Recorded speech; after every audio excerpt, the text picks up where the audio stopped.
What's going on, guys? Gamer Dude back once again with another video regarding the Avengers game.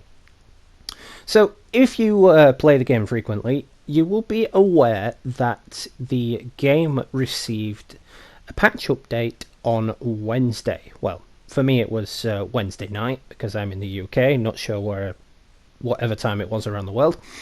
And then on Thursday we got some new content. We got the new outpost, the new shield outpost in the... I can't remember where it is, but yeah, we got the new shield outpost.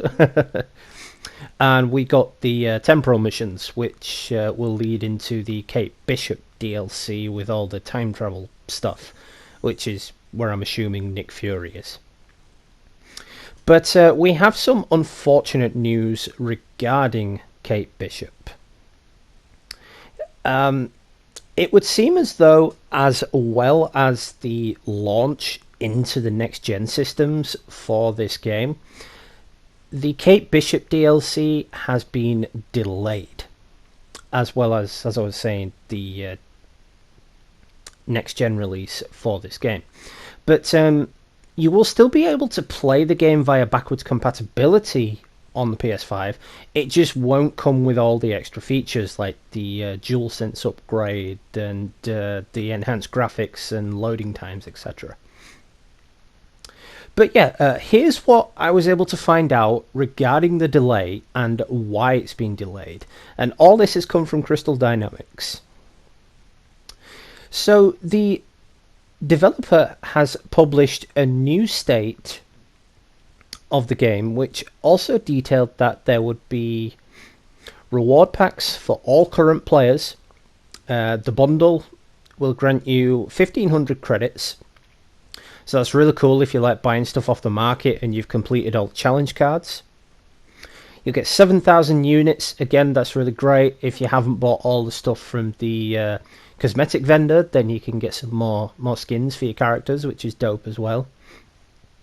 250 upgrade modules, which again is super dope, because unless you get DNA keys and do the vaults, DNA keys are...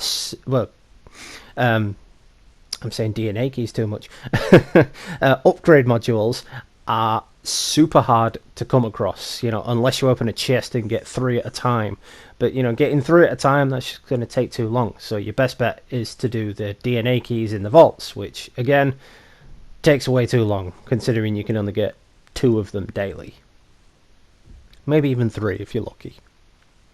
And speaking of DNA keys, the bundle also grants you 20 of those. So if you do a vault on challenge level 4, that's 15 upgrade modules per box. And there's probably about 4 DNA chests per vault. So if you think about it, that's actually quite a lot of DNA keys you could find. Again, I'm saying DNA keys. That is probably a lot of upgrade modules you can farm within a day. The bundle also comes with a Sarah Garza inspired nameplate. Now, I'm not really bothered by the nameplates. If I see one that's cool, I will equip it. But other than that, I'll just keep them the same.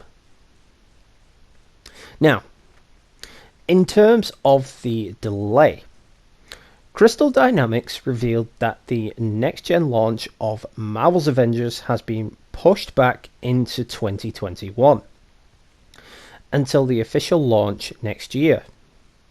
However, as I said before, you will still be able to play on next-gen consoles via backwards compatibility, whether it be from inserting the disc or re-downloading it if you purchased it digitally. This will grant... it won't really grant you the full capabilities of the PS5, but they have said it will grant you the faster frame rates, and you'll still be able to play with your friends on current gen, from last gen systems.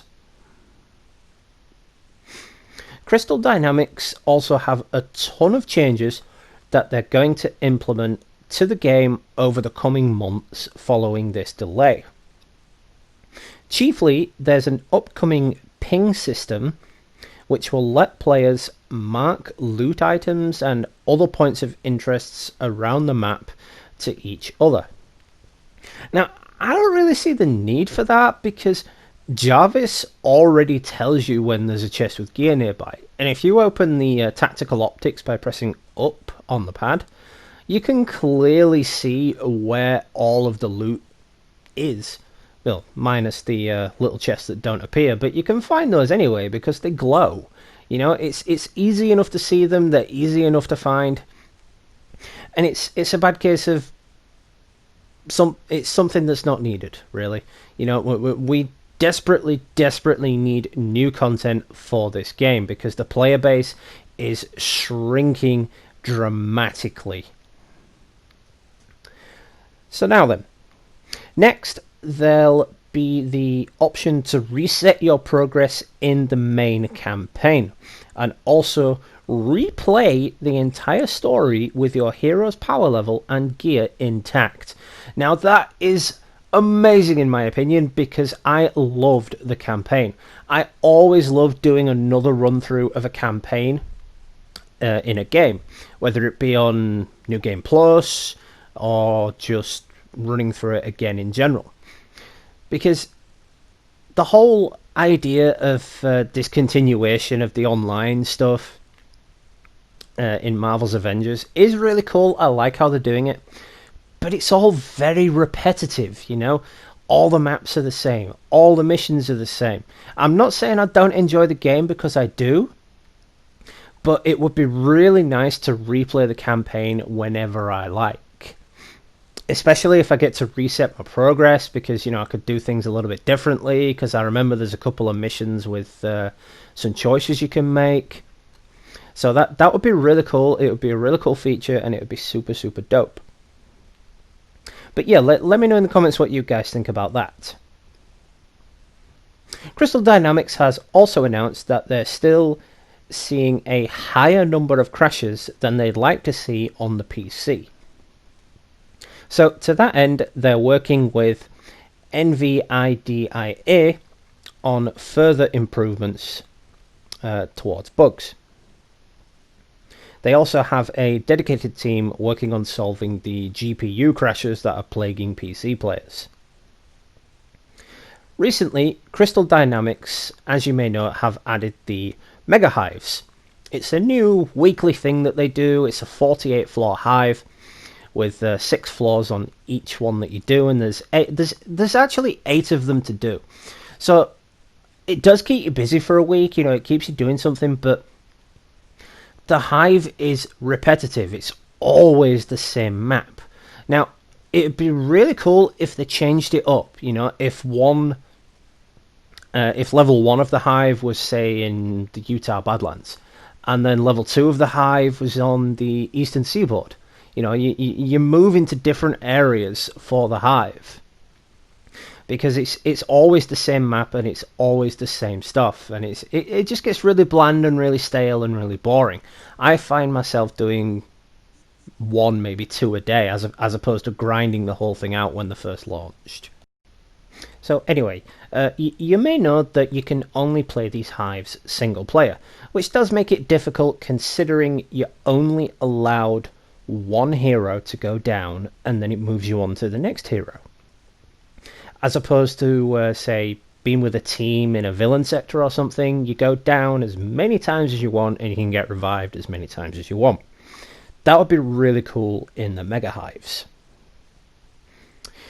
So Crystal Dynamics are looking into opening up these missions to the multiplayer matchmaking. The developers are also looking into adding Omega threat levels over the next few weeks. So I'm guessing this will involve some new types of gear, like Omega level gear or something. But these will be multiplayer focused challenges exclusive to the late game players. And finally, the State of the Game also announced that the Kate Bishop DLC launch is also being pushed back and will no longer launch in October. Which is really quite disappointing if you think about it. Because, as I said earlier, this game is in severe need of some new content. And without that new content, with already diminished players, the game is just going to lose even more players. Because with the new stuff they added yesterday, I finished it in no time at all. And it was a bad case of, right, I'm bored now. You know, I had nothing to do. I've had nothing to do in the game for a couple of weeks now. And I've been so looking forward to this new character, this new DLC. And it's now not coming. And there is no release date or timetable as to when it's actually going to arrive. But when Kate Bishop does arrive, her campaign chapter will take place after the Reassemble campaign, which will pick up the pieces after the game's main narrative concluded. So it seems like she's going to have her own mission chains, like Thor did and Hulk did. You know, you've got Condition Green, you've got the Thor iconic missions, which involve Loki, which I would also like to add.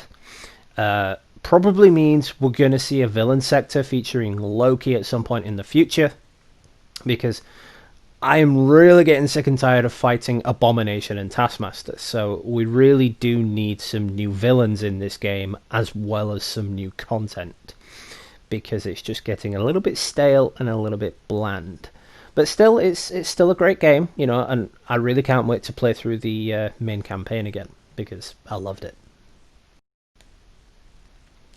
But yeah, that's it for this video then, guys. So let me know in the comments what you guys think. Do you think the game is dead? Do you think it's just too late? Do you think all this should have come at launch?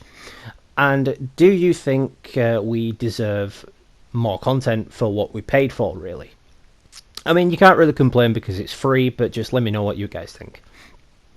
So shout out to all subscribers, old and new. I really do appreciate the love and support and your feedback and all your continuous views of my content.